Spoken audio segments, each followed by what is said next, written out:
Bismillahirrahmanirrahim. Qala al-muallif rahimahullahu ta'ala.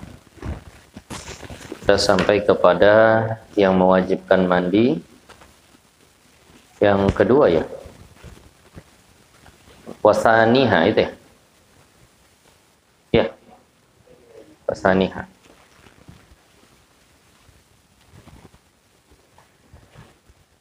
Kita masih membahas tentang mujibatul ghusli, perkara yang mewajibkan mandi. Perkara yang mewajibkan mandi. Nah, yang lalu yang pertama adalah keluarnya mani, keluar mani. Nah, dengan ciri-ciri yang sudah kita bahas. Kalau orang keluar mani, maka wajib mandi. Baik laki, baik perempuan, baik keluar dari jalan yang biasa, ataupun yang lalu seandainya keluar dari tulang sulbi bagi laki-laki, atau dari taraib bagi perempuan. Nah, sulbi wa taraib. Ini kita masuk yang kedua. Wasaniha, dan yang keduanya dari mujibatul ghusli, dari perkara yang mewajibkan mandi, duhulu hasyafatin au qadriha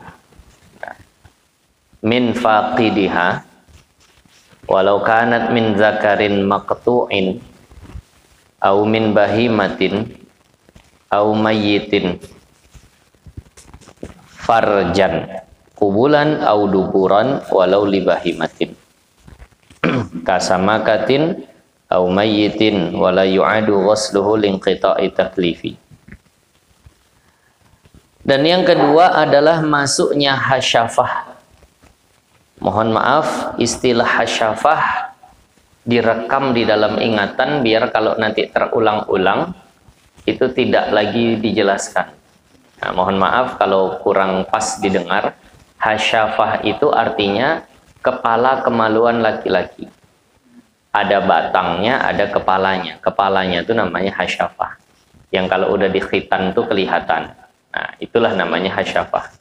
Masuknya hasyafah au qadriha, atau yang seukuran hasyafah, min faqidiha, dari orang yang tidak punya hasyafah. Dari orang yang tidak punya hasyafah. Nah, walau kanat min zakarin maqtu'in, walaupun dari kemaluan yang terpotong. Walaupun dari kemaluan yang terpotong. Au min bahimatin au mayyitin, atau dari hewan ataupun dari mayit. Yang menyebabkan wajib mandi yang kedua adalah masuknya hasyafah ke dalam farjan, ke dalam kemaluan. Ukuran yang mewajibkan mandi, minta izin mohon maaf, ini memang agak ditebal-tebalkan lah telinga. Kalau yang masuk itu seukuran hasyafah saja, maka wajib mandi. Seandainya belum penuh semuanya masuk pun, masih seukuran hasyafah, maka wajib mandilah suami istri tadi, laki perempuan yang melakukan hubungan tadi. Yang jadi masalah kalau ada orang tak punya hasyafah. Semangat kali mantrinya dulu. Terlewat, hilang hasyafah. Nah, misal. Nah. Sementara di dalam kitab dikatakan masuk seukuran hasyafah, masuk hasyafah ke dalam faraj. Dia tak punya hasyafah. Maka bagi yang begini seukuran hasyafah lah. Minta izin mohon maaf, tak lain tak bukan untuk memudahkan faham. Misal hasyafah itu umumnya, adatnya, urfnya itu kita katakan 3 cm misal saja. Nah, walaupun tak pernah ya kita ukur-ukur, tapi misal 3 cm. Dah. Maka bagi orang yang sudah tak punya hasyafah, ketika masuklah zakarnya 3 cm ke dalam faraj, wajiblah mandi. Nah, tapi kalau seandainya masih kelihatan separuh hasyafahnya, habis itu tak jadi, maka belum wajib mandi. Nah, bisa paham lah, mahamkan teks kitab nih. Supaya nanti kalau mana tahu ini kan yang ya husnuzon saya yang mengaji ini nak mengajarkan kembali. Jadi ketika dibahas atau sekadar hasyafah bagi yang tidak punya hasyafah, maksudnya bagaimana? Nah, maksudnya macam tadi. Dia tak punya hasyafah. Nah, jadi diambillah ukuran hasyafah orang, kita bilang 3 cm. Masuklah kemaluannya 3 cm, ya wajib mandi walaupun tak berhasyafah karena sudah seukuran hasyafah. Walau kanat min zakarin maqtu'in, walaupun dari kemaluan yang terpotong. Nah, ada kemaluan terpotong. Putus masukkannya. Nah, tapi memang zakar, memang kemaluan. Nah, maka ini pun wajib mandi. Au min bahimatin, ataupun dari hewan. Nah, ada perempuan dijima sama hewan. Entah sama keledai, kuda, atau orang utan. Dulu cerita guru saya waktu ibtidaiyah sempat ada kasus perempuan. Nah, dijima sama monyet besar. Nah, itu. Seandainya seperti itu, mohon maaf, monyet itu kan punya kemaluan. Masuk ke dalam ke perempuan tadi, ya perempuannya wajib mandi. Nah, tak usah dibahas monyetnya, Ustaz. Tak usah dibahas. Berarti monyetnya berhadas besar lah, Ustaz. Mau apa rupanya diangkat hadas? Dia tidak mukallaf. Nah, kalau seandainya kejadian seperti itu, maka wajib mandi. Au mayitin, atau dari mayit, maka wajib mandi. Nah, seandainya terjadi hubungan kepada mayit, maka wajib mandi. Nah, yang hidup. Itu kalau seandainya kasusnya laki-laki. Nah.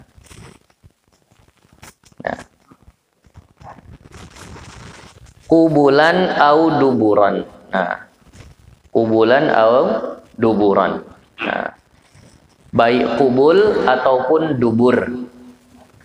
Mau masuknya ke kubul, mau masuknya ke dubur, maka ini tetap wajib mandi. Na'udzubillah. Tak boleh melakukan hubungan di dubur. Tapi ketika terjadi tetap dua-duanya wajib mandi. Jadi kalau disebut faraj itu dua. Kubul dan dubur itu termasuk faraj. Jadi ketika disebut hasyafah masuk ke faraj, hasyafah masuk ke kubul wajib mandi, hasyafah masuk ke dubur juga wajib mandi. Nah, nanti kita rangkumlah semua di akhir nanti. Nah, walau libahimatin, walaupun kubul atau duburnya tadi punya hewan, nah, tetap wajib mandi orangnya. Di sini contohnya yang paling mustahil sekalipun lah, menurut akal ya, maka bahasanya begitu. Yang paling sulit akal menggambarkannya, kasamakatin, seperti ikan. Cemana nak menjima ikan? Itu harus dicari orang Jerman itu kan ada ikan pari togap itu di tubuhnya. Ada yang mati, pokoknya ada anaknya dalam. Gitu. Nah, ditandiknya padam. Itu kan kejadian dari lalu. Jerman. Jadi kalau seandainya seperti itu pun, maka tetap wajib mandi nanti. Au mayitin, ataupun mayit. Nah, bisa pula ikan kami yang orang sana. Contohnya biasa kambing. Contohnya biasa lembu. Paling aneh hari itu ada ayam lah. Nah, ini ikan lagi. Tapi ikan pari ya. Ikan pari. Nah, kalau ikan belana ada bisa. Iya. Nah, baik. Wala yu'adu ghusluhu, dan tidak perlu diulang mandinya si mayit kalau seandainya seperti itu, linqita'i taklifihi, karena sudah putus mukallafnya. Nah, jadi kita rangkumlah. Perkara yang mewajibkan mandi yang kedua adalah hubungan badan. Rasulullah bersabda, kata Rasulullah, idzal taqal khitanani wajabal ghuslu. apabila bertemu dua khitan, maka wajiblah mandi. Itu bahasa paling halus dari baginda Nabi. Rasul ini kalau pakai bahasa tuh enak kita pakai. Kalau bilang masalah hubungan ini kan agak mendenging telinga dengarkan. Nah, bersetubuh tak enak didengar. Hubungan badan juga belum halus, tapi bahasa Rasulnya enak betul. Bertemu dua khitan, maka wajib mandi. Nah, pakai mic pun tak segan bilang. Nah, kenapa? Halus betul, itu bahasa Rasulullah. Nah, dengan itu kita faham artinya, kalau seandainya terjadi hubungan badan, maka wajib mandi. Tapi ini ghalibnya. Karena tadi kalau dari dubur kan tak bertemu dua khitan. Nah, jadi bahasa Rasulullah itu bahasa ghalibnya. Tapi kalaupun kejadian maka wajib mandi. Nah, baik hubungan itu dari suami istri yang memang sudah halal melakukan hubungan. Suami istri melakukan hubungan, maka wajib mandi. Siapanya? Dua-duanya. Wa illam yunzil, walaupun tidak inzal, walaupun tidak keluar mani. Bimujarrodid dukhul, dengan semata-mata masuklah ukuran hasyafah tadi ke dalam kemaluan, maka wajiblah dua-duanya mandi. Walaupun di saat istri sedang haram untuk dijima. Istri lagi haid, orangnya halal, jimaknya haram. Istri sedang haid, dilakukan hubungan badan. Dosa besar. Dalam mazhab Syafi'i, sunnah dia sedekah 1 dinar. Nah, sunnah sedekah 1 dinar, seekor kambing. Nah, karena mazhab Imam Ahmad mewajibkan. Atau sudah berhenti haidnya, tapi belum mandi istrinya, dijima juga. Nah, ini juga dosa. Nah, sunnah sedekah 1/2 dinar. Nah, sunnah. Nah, jadi seandainya ini dilakukan, si suami tetap wajib mandi walaupun hubungannya haram. Istrinya yang ketika haid jangan mandi dulu, nanti tunggu haidnya berhenti, barulah mandi. Nah, ataupun orangnya halal, tapi arahnya yang haram, dari dubur, tak boleh. Nah, itu sumber penyakit. Nah, bahkan boleh istri mengadukan itu kepada hakim kalau seandainya suaminya punya kelainan seperti itu. Nah, tak boleh. Tapi seandainya kejadian, maka tetap dua-duanya wajib mandi. Berdosa. Nah, jangan. Nah, paling boleh, mohon maaf lah, kadang mungkin jadi pikiran, tapi ya lebih banyak yang udah berumah tangga seperti yang mengaji nih, jadi tak masalah. Paling boleh arahnya saja, tapi tempatnya itu juga. Mungkin arahnya dari belakang, tapi tempatnya itu juga, itu masih boleh. Ini pernah ditanyakan oleh Sayyiduna Umar bin Khattab kepada Rasulullah. Tiba-tiba Sayyiduna Umar bin Khattab menjumpai Rasulullah, kemudian bilang, "Ya Rasulullah, celaka Umar." "Kenapa pula celaka?" Kata Sayyiduna Umar, "Tadi malam, nah, ku balik tungganganku," itu bahasa kiasan. Tapi, mohon maaf, tempatnya tetap itu juga. Cuma arahnya saja yang terbalik. Maka mendengar itu, nah, dibacakan oleh Rasulullah, "Nisa'ukum harthul lakum fa'tuhunna anna syi'tum." Nah, istri kalian itu ladang kalian. Terserah kalian mau datanginya macam mana. Nah, asal tetap tapaknya situ, jangan yang lain. Nah, tapi seandainya sudah dari dubur haram, tapi tetap dua-duanya wajib mandi. Ataupun hubungannya haram memang karena bukan suami istri. Bukan suami istri melakukan hubungan zina lah itu. Apa hukumnya? Tetap wajib mandi dua-duanya. Walaupun perzinahan. Hanya saja kalau seandainya seperti itu ditambah lagi fikih toharohnya, si laki wajib mandi, si perempuan wajib mandi, itu fikih toharohnya. Fikih nikahnya, fikih pernikahannya, kalau si perempuannya mukrohah, dipaksa, diperkosa lah bahasa kita, maka si laki-laki wajib bayar mahar misil kepada perempuan tadi. Bukan jadi istrinya, bukan. Tapi wajib bayar mahar misil. Mahar yang layak untuk perempuan tadi. Tapi bukan jadi istrinya. Sekedar hukuman dia karena sudah melakukan itu. Kalau mukrohah, kalau dipaksa. Tapi kalau mutawa'ah pula, taat-taat saja, mau-mau saja, macam orang pacaran itulah. Mau sama mau. Tak ada kewajiban si laki-laki bayar mahar kepada perempuan. Perempuan itu mahal kalau dia menjaga kehormatannya. Tapi ketika dia sudah jual murah, dia pun menjadi tak ada nilainya. Nah, ini yang gadis-gadis dijaga betul. Jangan kalah sama botol aqua. Botol aqua ada bacaannya, jangan terima bila segel rusak. Nah, apalagi anak gadis. Cemana nak diterima kalau segelnya sudah rusak? Kecuali kalau dipaksa tadilah. Itu masih dikatakan dia sebagai wanita yang afifah. Nah, itu tetap fikih toharohnya wajib mandi, fikih pernikahannya macam tadi itulah. Nah, fikih jinayahnya dihad, dihukum. Kalau sudah menikah, masing-masing sudah menikah, maka dirajam, muhson namanya. Dirajam tuh ditanam sebatas leher di tanah. Tinggal kepala saja yang nampak. Habis itu orang yang lewat dikasih batu. Batunya tak boleh kecil kali, tak boleh pula besar kali. Kalau kecil kali, lama matinya. Nah, lempari tak mati-mati.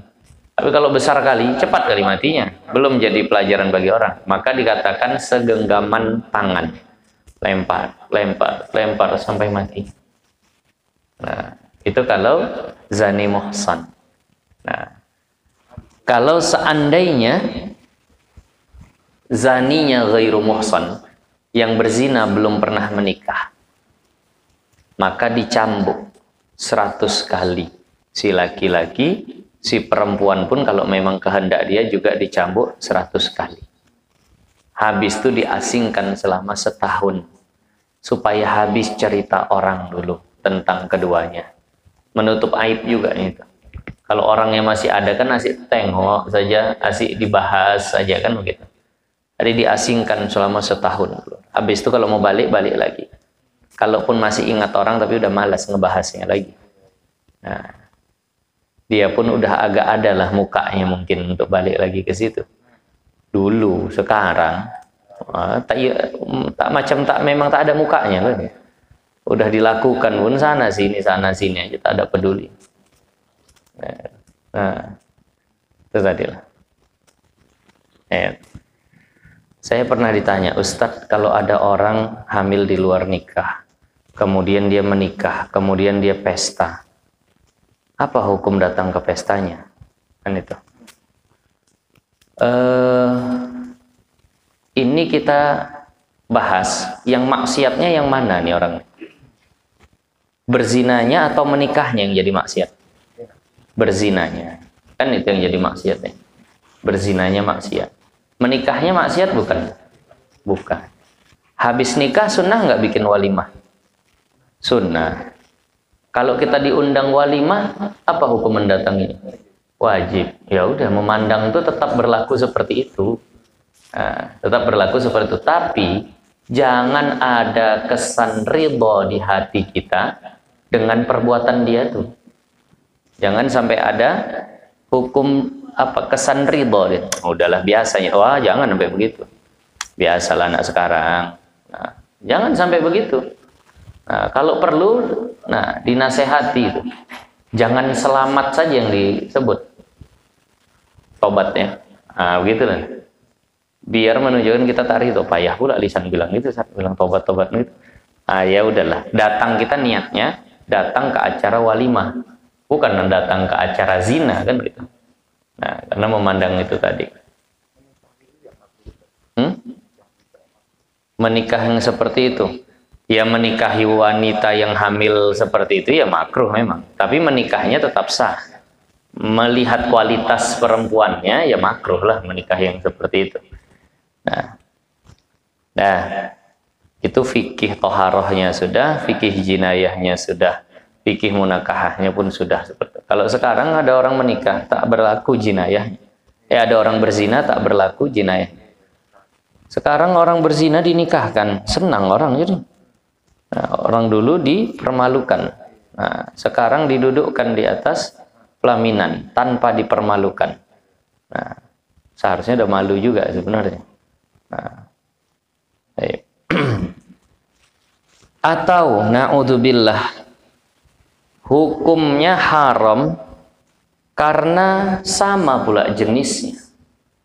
Laki sama laki melakukan hubungan badan.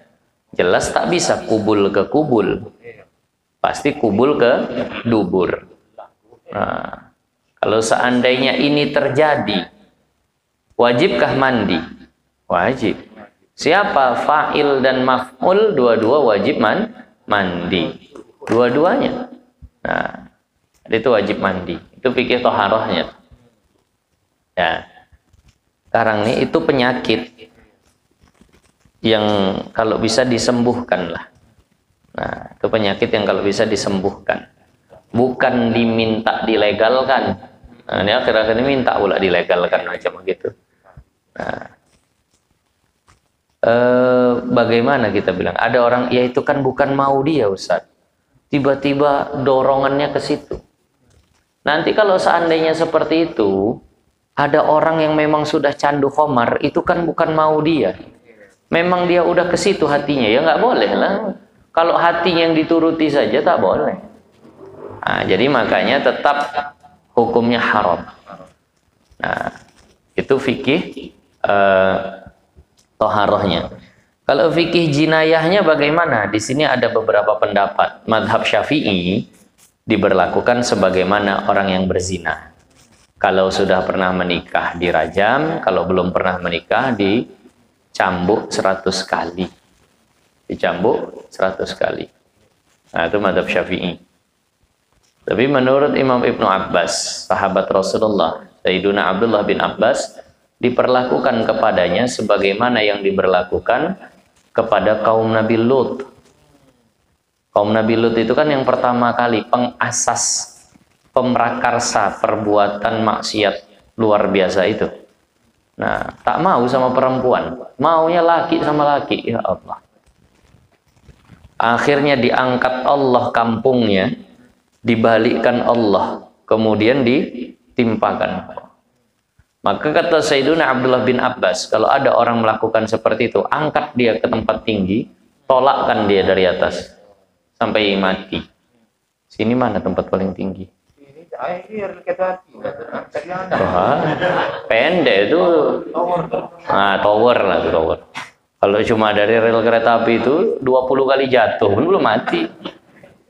Kalau di Medan sana banyak bangunan tinggi. Nah, bawa ke atas, tolakkan dari atas. Kalau Jakarta tuh naikkan ke Monas, tolakkan dari atas, mati. Nah, begitulah hukumnya. Lebih parah. Kenapa? Karena begitu yang Allah berlakukan kepada kaum Nabi Lut tadi. Nah, kalau mazhab Syafi'i kayak orang berzina. Iya, begitulah. Nah, atau haram karena beda apa lagi bahasa kita? Bukan beda jenis. Bukan. Manusia sama hewan sudah. Manusia sama hewan haram untuk melakukan hubungan badan. Istilah ilmu fikihnya ityanul bahaim. Nah, kalau seandainya terjadi fikih toharohnya, manusianya wajib mandi. Hewannya karena tidak mukallaf tak usah dimandikan. Nah, ada tetangga punya kambing. Nah, sebelah anak lajang tak tahan betul, dizinahinya, dijimaknya kambing tadi. Maka hukum fikih toharoh, anak lajang tadi wajib mandi. Yang punya kambing tak usah meriah memandikan kambingnya. Udah biarkan sajalah.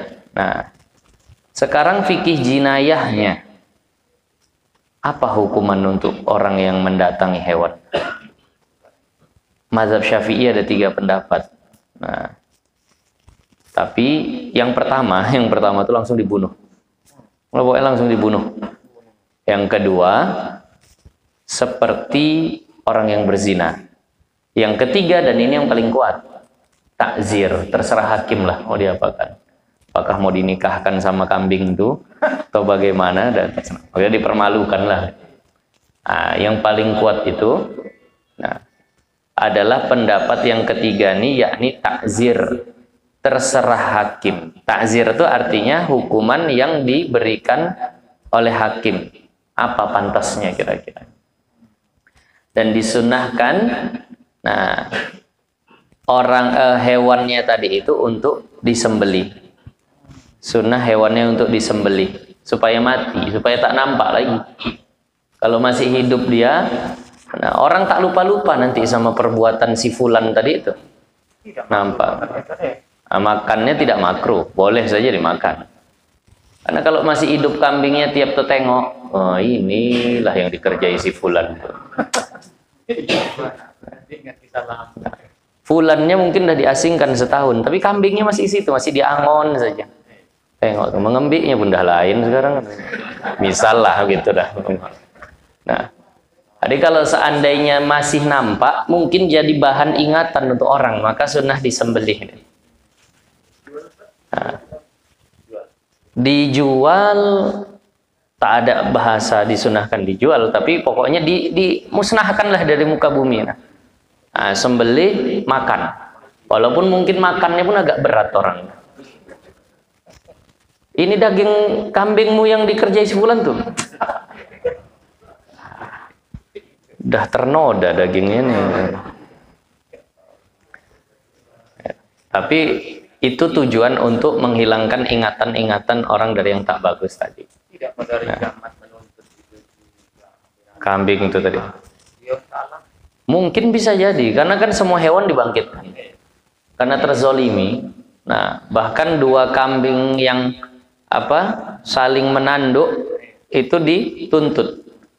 Nah, ada kambing tak bertanduk, ada kambing bertanduk, asik di lawannya saja yang tak bertanduk nih. Begitu dibangkitkan, Allah pindahkan tanduknya kepada yang tak bertanduk, kau balas berapa kali dulu dia. Setelah beres, jadi tanah. Nah, bisa jadi dia menuntut, tapi Allah alam bagaimanalah peradilannya. Karena yang dibangkitkan itu memang seluruh manusia, jin dan hewan. Itu dibangkitkan lagi pada hari kiamat. Makanya padang mahsyar itu penuh sesaknya entah seperti apa. Semua dari zaman Nabi Adam. Hewan-hewannya. Nah, yang kita tak tahu hewan di zaman Nabi Adam itu seperti apa. Nah, karena saya pernah berpikir, Nabi Adam itu kan tingginya berapa hasta disebutnya?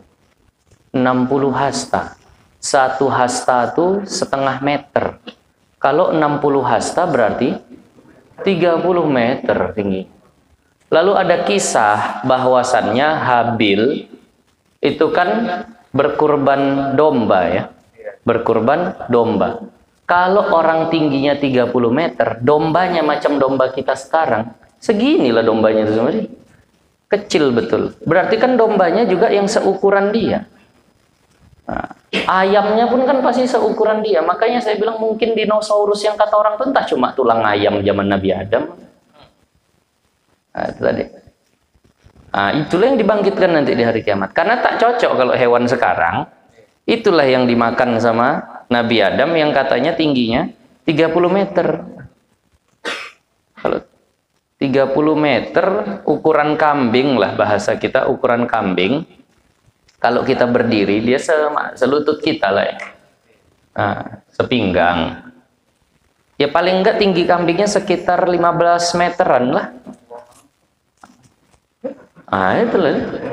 Makanya mungkin juga orang bilang tuh dinosaurus jumpa tulangnya begini ya, wallahu alam lah. Saya cuma berpikir begitu saja karena tak cocok kalau makanannya macam ayam kita. Ayam kita segini lah sama orang yang tingginya 30 meter tadi itu. Ayam memang masih besar-besar. Itulah mungkin ketika mati tengok orang, wah dinosaurus. Padahal ayamnya. Fosil-fosil tuh. Ah, itulah. Makanya mungkin juga kalau macam-macam nasi kita lah pula.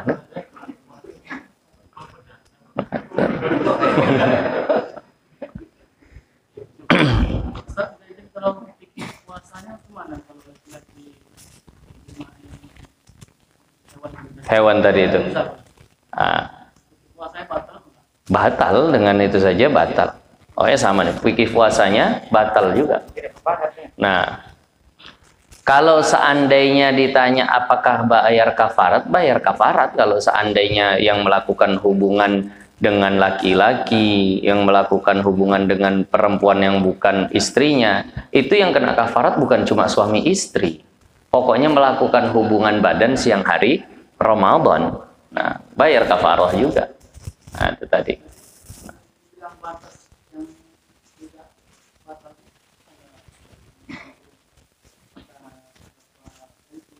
Itu tadi asal pokoknya masuk hasyafah.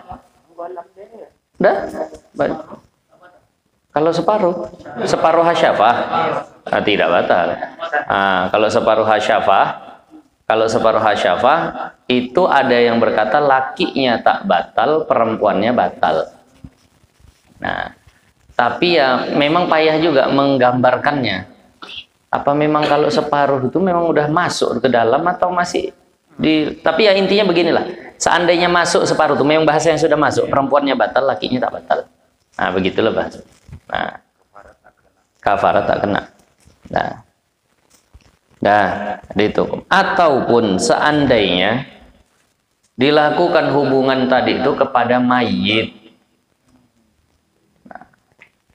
maka tetap wajib mandi. Siapa? Orang yang hidupnya, mayitnya tak usah lagi dimandikan. Kenapa? Karena dia sudah tidak mukallaf lagi. Mayit pula dilakukan. Dah masyhur ceritanya sudah di zaman Rasulullah tentang seorang laki-laki yang menjima jenazah perempuan. Nah, itu kan dah masyhur ceritanya. Kalau versi yang ada di dalam kitab Fawaidul Mukhtarah, Sayyiduna Umar masuk ke rumah Rasulullah dalam keadaan menangis. Sampai Rasulullah bilang, kenapa kau menangis? Di depan rumahmu ya Rasulullah, ada laki-laki menangisnya luar biasa.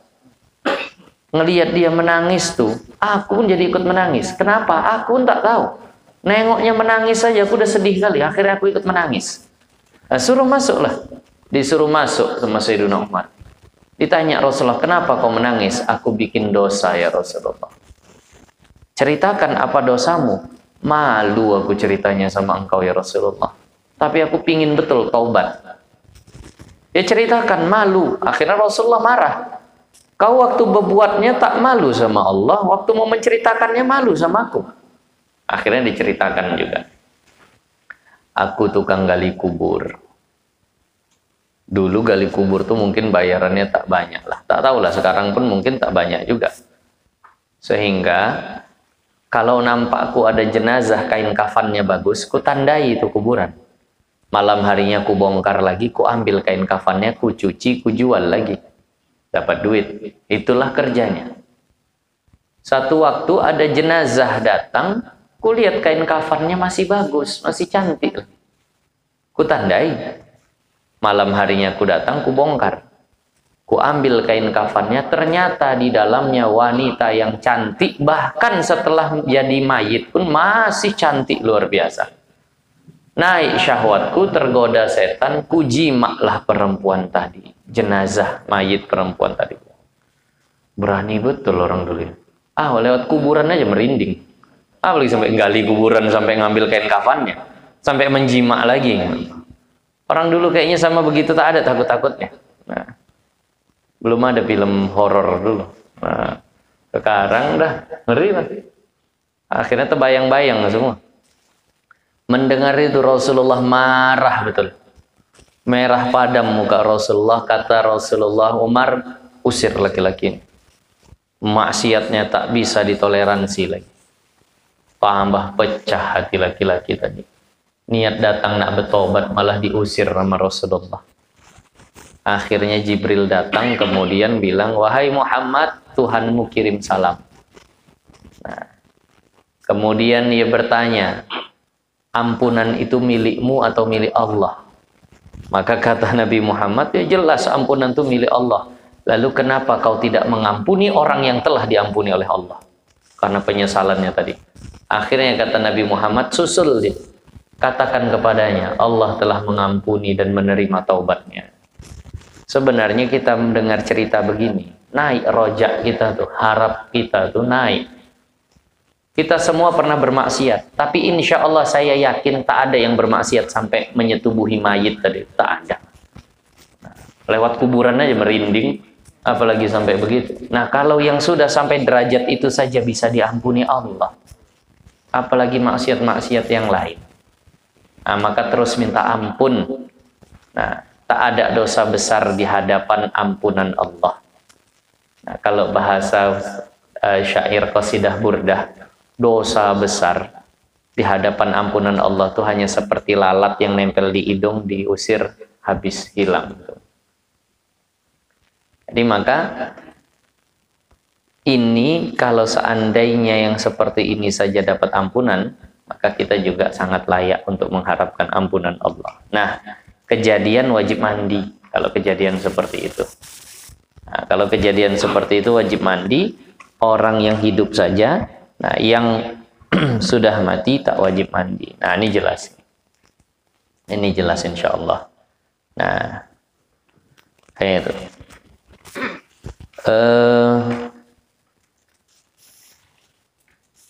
Tentang masalah yang tadi,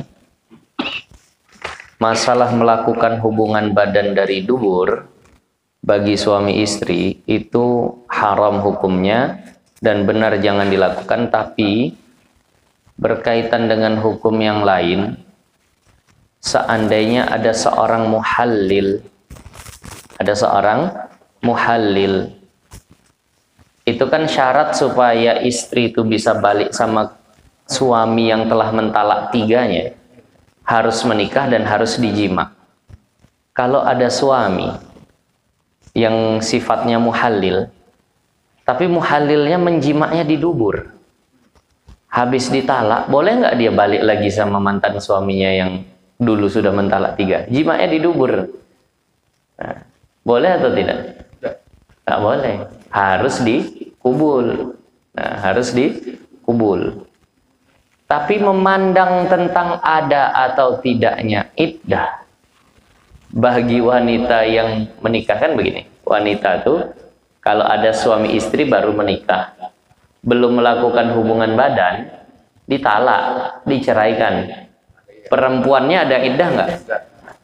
Tapi seandainya nih melakukan hubungan badan tapi didubur pula, terus diceraikan, ada iddahnya nggak? Ada. Nah, kalau untuk ini ada iddahnya. Tetap dianggap tuh yang jima di dubur tuh. Bedanya di situ lah. Untuk masalah itu. Kalau muhallil harus dikubul. Kalau sekedar menetapkan iddah, di dubur pun jadi.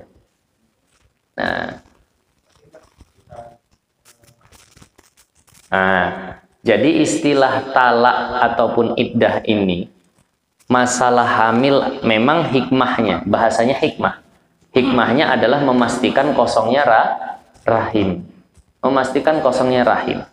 Tapi begitu pun, nah, ada istilah taat budi.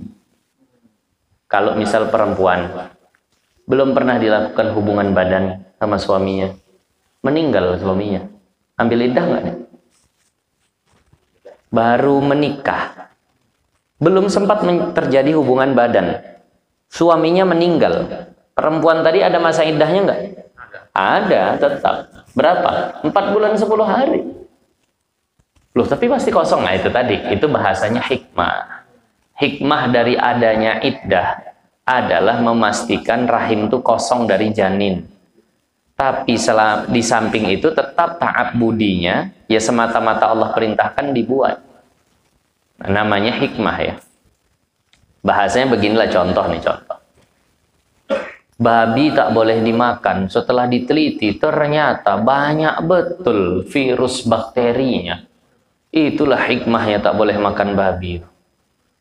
Kotor betul dagingnya. Lalu ditemukan alat yang bisa membersihkan semua itu. Jadi halal nggak babi ini? Tidak. Kenapa? Karena memang udah kata Allah haram. Ternyata banyak hikmahnya. Seandainya hikmahnya pun sudah bisa diatasi, hukumnya tetap tidak berubah. Hikmah tadi. Nah, beda dengan illah nanti. Ada illah, ada hikmah. Kalau illah, al-hukmu yaduru ma'al illah. Memang hukum itu berlaku sesuai illah. Nah. Itulah macam-macam. Ini dilindungilah anak-anak kita daripada perzinahan. Ada bacaan yang kalau dibacakan, insya Allah anak tidak akan terlibat perzinahan. Yang punya anak kecil sering-sering diamalin. Di dalam kitab Al-Fawaidul Mukhtarah, bahkan di dalam kitab Melayu yang sering kita baca, Matla'ul Badrain, di pembahasan akikah nanti, di pasal tentang akikah, sering-sering kepala anak itu dibacakan surah Al-Qadar. Inna anzalnahu fi lailatul qadr. Nah, inna anzalnahu fi lailatul qadr sampai akhir hatta matla'il fajr. Itu sering dibacakan. Kata ulama, sudah mujarrab, sudah teruji dan sudah disampaikan hikmahnya atau faidahnya anak tidak akan terlibat yang namanya perzinahan. Akhir zaman lagi nih. Nah, udah kandung gadis anaknya, nggak masalah, bacakan aja di kepalanya. Walaupun anak itu sudah gadis. Nah, bacakan saja. Untuk suami atau istri tak bisa.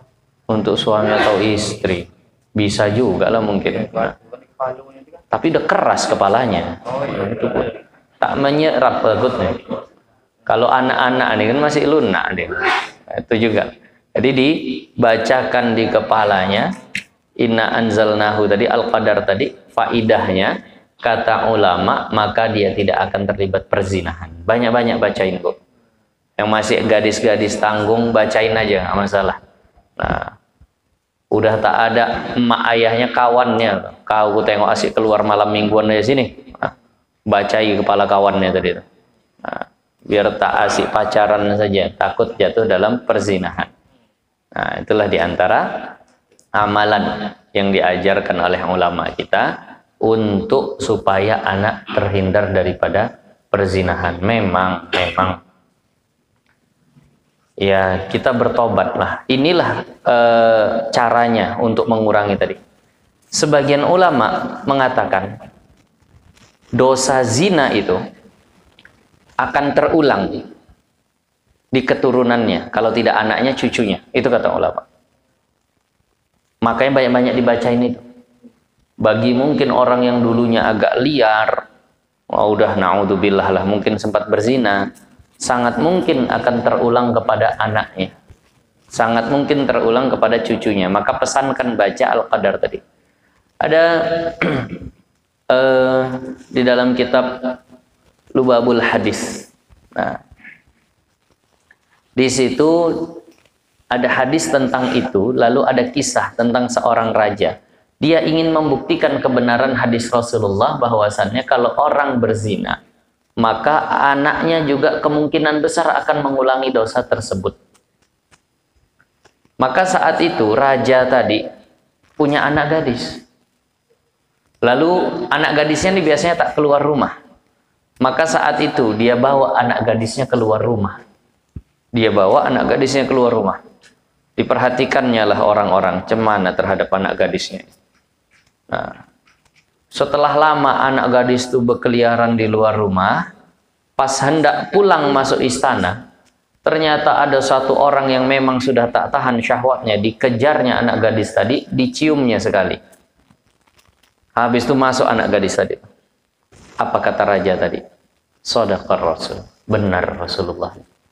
Seumur hidup kesalahanku bersama seorang wanita, seumur hidupku dulu ketika muda, aku pernah mencium seorang wanita yang bukan mahramku, ternyata terulang kepada aku. Sekali itu aja, dan itu terulang betul. Nah, jadi ini kita sampaikan kepada anak kita. Kalau kau nanti bandal, anakmu bisa jadi seperti itu. Itu ada hadis. Makanya untuklah mungkin mengurangi imbas-imbas yang seperti itu, banyakkan baca Al-Qadar di kepala anak-anak kita tadi itu. Mumpung kepalanya belum keras. Jadi dari kecil dibacakan itu. Istilah karma kata orang itu, Ustaz. Karma itu bahasa kita al-jaza min jinsil amal. Itu istilah kita. Balasan sesuai perbuatan ada di kita. Jadi kalau karma ini wallahu alam, saya tak tahu definisinya. Tapi yang jelas di agama kita, balasan sesuai dengan perbuatan. Al-jaza min jinsil amal. Nah, di dunia dan di akhirat itu ada. Contoh hadis riwayat Imam Muslim. Nah, man atau barang siapa yang memudahkan urusan seorang muslim di dunia, maka Allah akan memudahkan urusannya di dunia dan di akhirat. Kan jadi kesannya seperti itu. Kalau maksudnya karma seperti itu ya ada. Kalau maksud karma itu ya. Tapi kalau saya nggak tahu definisi karma ini bagaimana. Nah, barang siapa menutupi aib saudaranya, Allah akan menutupi aibnya. Barang siapa yang bersedekah, maka Allah akan bersedekah kepadanya. Anfik yunfik. Berinfaklah, maka Allah akan berinfak kepadamu. Itu kan balasan yang sesuai dengan perbuatan. Nah, al-jaza min jinsil amal. Jaza artinya balasan. Min jinsil amal sesuai dengan jenis perbuatan. Nah, itu tadi. Mana itu? Oh, itu reinkarnasi, beda lagi. Oh, dengan kalau istilah itu reinkarnasi, habis mati hidup lagi. Kena balasannya. Kalau itu tak cocok dalam Islam. Misal dulu dia sering nyakiti kucing, nyiksa kucing segala macam, misal seperti itu. Nah, lalu dia mati, nanti dia lahir jadi kucing, dia gantian disiksa. Misal begitu. Kalau itu ya tak cocok. Nah, kalau itu tak cocok.